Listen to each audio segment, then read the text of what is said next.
नमस्कार दोस्तों, आप सभी का बहुत बहुत स्वागत है हमारे YouTube channel ground level news में। तो फ्रेंड्स, कैसे हैं आप सब? उम्मीद करते हैं आप सब सेफ़ होंगे, अपनी फैमिली के साथ घर पर होंगे। आज जो हम अपने टॉपिक पर बात करने वाले हैं दोस्तों, वो टॉपिक है वेस्ट बंगाल का और उड़ीसा का। उसके बाद सेकंड टॉपिक कुछ डिस्कस करेंगे कांग्रेस पर, और भी एक छोटी सी टॉपिक पर बात करके आज का डिस्कशन हम ख़त्म करेंगे। तो फ्रेंड्स, हम जो आपको वीडियोस दिखाते हैं वो न्यूज़ के साथ साथ उसका कुछ लाइक पोस्टमार्टम की तरह भी होता है, जिसको हम आपके उसको जिसके थ्रू हम आपको उसके डिटेल्स के बारे में कुछ बताते हैं कि ऐसा क्यों हुआ और कैसे हुआ। तो फ्रेंड्स, आइए चलते हैं हमारे आज के न्यूज़ की तरफ। Audio Jungle.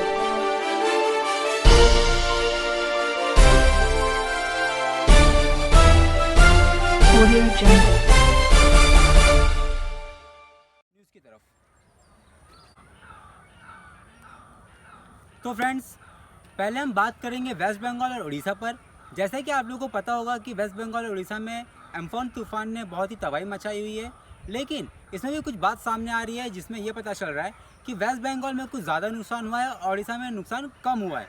तो फ्रेंड्स, आज हम इसके लिए कुछ डिटेल्स में बात करेंगे कि ऐसा क्यों हुआ, उड़ीसा में नुकसान कम और वेस्ट बंगाल में नुकसान ज़्यादा क्यों, इसके पीछे का रीज़न क्या है।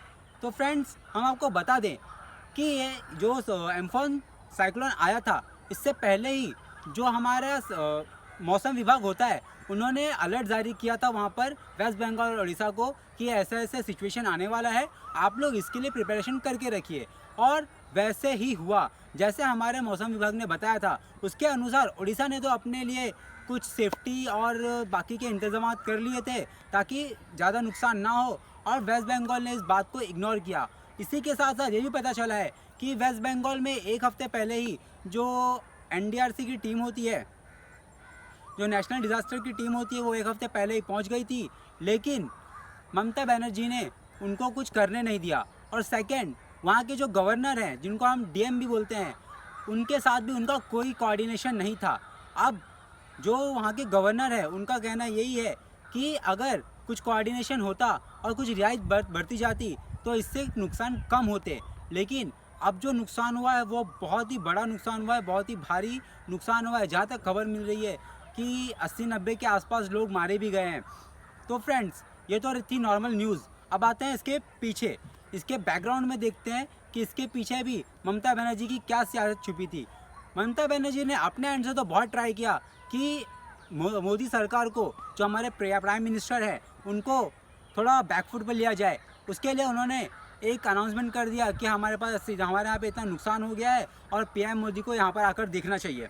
और उन्होंने ये सोचा कि ये ऐसा सिचुएशन है और मौसम ख़राब है, पीएम मोदी तो यहाँ पर आएंगे नहीं, लेकिन उनका ये पासा उल्टा पड़ गया, जैसे कि आजकल रोज़ हो रहा है। पीएम मोदी जी वहाँ पहुँच गए और वहाँ का ब्यौरा लेने के बाद, वहाँ की जांच करने के बाद, वहाँ का सिचुएशन देखने के बाद, वहाँ के लिए उन्होंने 1000 करोड़ के पैकेज का अनाउंसमेंट भी कर दिया दोस्तों। पर इसके बाद भी ममता बनर्जी इस पर भी सियासत करने से चूकी नहीं।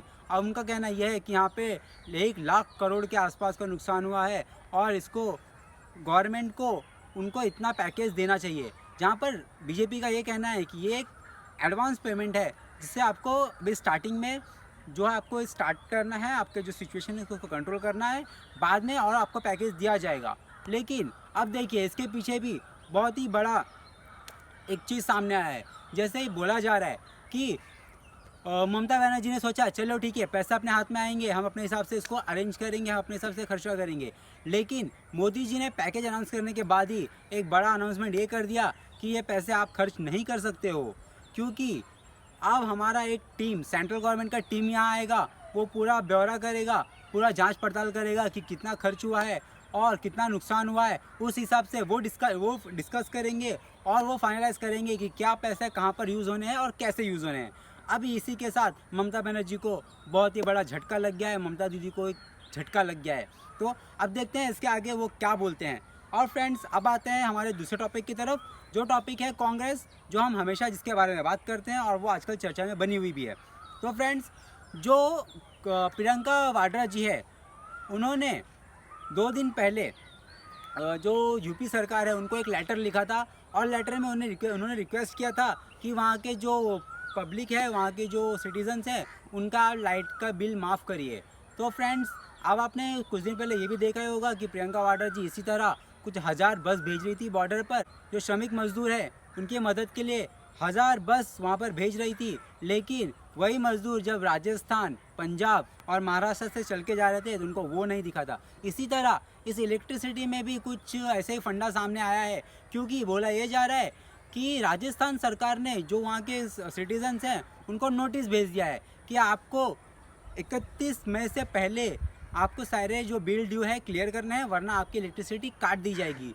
और आपको एक बात और बता दें, यहाँ तक ये भी पता चला है कि जिस किसी का लाइट बिल 500-600 आ रहा था, उनका लाइट बिल अब 2700-2800 आ रहा है। जिनका लाइट बिल 700-800 के पास आ रहा था, उनका 3100 के अप्रॉक्स उनका लाइट बिल जा रहा है। तो फ्रेंड्स, अब यही देखिए, बहुत बड़ी सियासत जो बोलते हैं इसी को बोली जाती है। कांग्रेस अपने रूलिंग स्टेट में तो कुछ नहीं करेगी, लेकिन उनको टारगेट करना है बस यूपी को, और बाकी जो उनके इतने राज्य है उसमें उनका ध्यान नहीं है। अब ये कहावत किसी ने सच बोली है कि भले ही अपने घर में आग क्यों ना लगी हो, लोग पड़ोसी के घर में पहले झांकते हैं। अरे भाई, पड़ोसी का घर छोड़ो, पहले अपना घर तो ठीक कर लो। अगर आप अपना घर ठीक रखोगे तो आप दूसरे पे उंगली उठा सकते हो, उनको सजेशन दे सकते हो, पर आप खुद ही ठीक नहीं हो और आप सियासत करने के पीछे लग गए हो। इसी तरह एक न्यूज़ और आई थी कि सोनिया गांधी जी ने एक सारे विपक्षी दलों का बैठक बुलाया था कोरोना वायरस के मुद्दे पर। फ्रेंड्स, अच्छा भी है, करना चाहिए, लेकिन इतना टाइम निकलने के बाद जब धीरे धीरे सब नॉर्मल होने के कंडीशन में आ रहा है, तब उसमें भी एक बड़ी कंट्रोवर्सी सामने आई, जिसमें बोला यह जा रहा है कि सोनिया गांधी जी ने कोविड-19 का टॉपिक छोड़कर उनके टॉपिक का एक ही वर्ड था, सिर्फ मोदी मोदी मोदी मोदी। उनके पूरे डिस्कशन में सिर्फ एक ही नाम गूंजता रहा, वो थे हमारे प्राइम मिनिस्टर मोदी जी। अब आप सोच सकते हैं कि ये डिस्कशन क्यों था। जो सोनिया गांधी जी है, उनको बस अपने बच्चों की जो करियर है उसकी चिंता हो गई है, क्योंकि अब वो एकदम डूबने पर आ गई है। राहुल गांधी जी तो कुछ कर नहीं पाए, उसी तरह प्रियंका वाड्रा ने भी बहुत हाथ पैर मारा यूपी में कुछ करने का, पर वो भी हुआ नहीं, क्योंकि इनके बैठक में बीएसपी और एसपी के कोई मेंबर आए ही नहीं। उन्होंने बोला कि भाई, अगर हम आपको सपोर्ट करेंगे तो हमारा क्या होगा, हम भी तो यूपी से ही हैं। ये सब सोचकर वो भी वहाँ पे ज्वाइन नहीं हुए। फ्रेंड्स, अब सोचने वाली बात यही है कि अब ये जो कंडीशन है, ये जो कोविड-19 डिजीज़ है, कोरोना वायरस है, ये इस तरह घातक हो गया है कि आप अगर देखोगे हर तरफ बस एक ही चीज़ सुनने आ रही है, इतने पेशेंट्स, इतने की मौत हो गई है, इतना ये हो गया है। इसी के बीच में एक बहुत ही बड़ा अपडेट आया है दोस्तों, जो अपडेट है अपना महाराष्ट्र के नांदेड़ से, जहाँ पर ये अपडेट मिला है कि वहाँ के 2 साधुओं को निर्ममता से गला रेत कर उनकी हत्या कर दी गई है दोस्तों। हत्यारा जो एक है वो पकड़ा गया है और उस पर अब एक्शन भी लिया जा रहा है, उससे पूछताछ की जा रही है।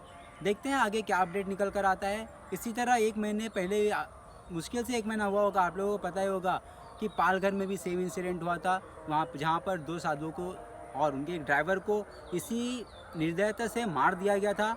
अब ये महाराष्ट्र में सेकेंड इंसिडेंट है, लेकिन महाराष्ट्र सरकार कुछ एक्शन में नहीं है। लोगों का ये कहना है कि आप सीबीआई जांच दे दीजिए, सीबीआई के हाथ में ये जांच सौंप दीजिए, पर जो शिवसेना के एक प्रवक्ता हैं, उनका ये कहना है कि ये छोटी मोटी बात हम सीबीआई को नहीं दे सकते। उनके लिए ये छोटी मोटी बात है दोस्तों। बड़ी सोचने वाली बात है कि लोग इतनी आसानी से बोल कैसे देते हैं। तो फ्रेंड्स, बने रहिए इसी तरह हमारे चैनल के साथ। कमेंट करके बताइए आपको हमारा वीडियो कैसा लगा, और हमारे चैनल को सब्सक्राइब करिए ताकि आपको ऐसे ही वीडियोस के अपडेट मिलते रहे। बेल आइकन को प्रेस करना मत भूलिएगा। आगे वीडियो आने तक धन्यवाद। जय हिंद, वंदे मातरम।